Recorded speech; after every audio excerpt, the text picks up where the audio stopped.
L'Epifania ha una duplice dimensione, ha la dimensione dell'universalità.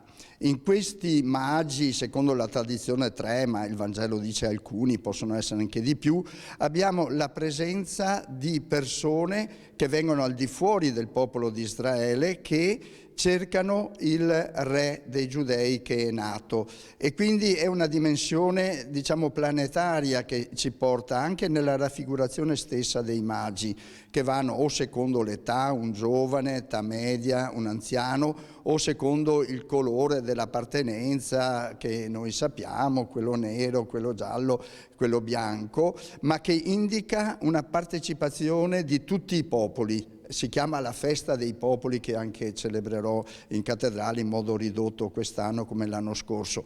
La seconda dimensione è quella del dono, cioè questi portano dei doni, il meglio che hanno dalla loro vita, dalla anche loro partecipazione al popolo, portano dei doni, e questa è la dimensione che ci invita a festeggiare questa Epifania donando, e il dono è totalmente gratuito. Il dono non richiede di avere un ritorno, è una gratuità. Il Vangelo, le Sacre Scritture dicono che hai ricevuto gratuitamente e gratuitamente tu devi donare. Quindi io auguro a tutti che facciano una vera esperienza di universalità inclusiva, di accoglienza e di dono veramente consegnato agli altri con amicizia, nel sorriso, senza la pretesa del ritorno.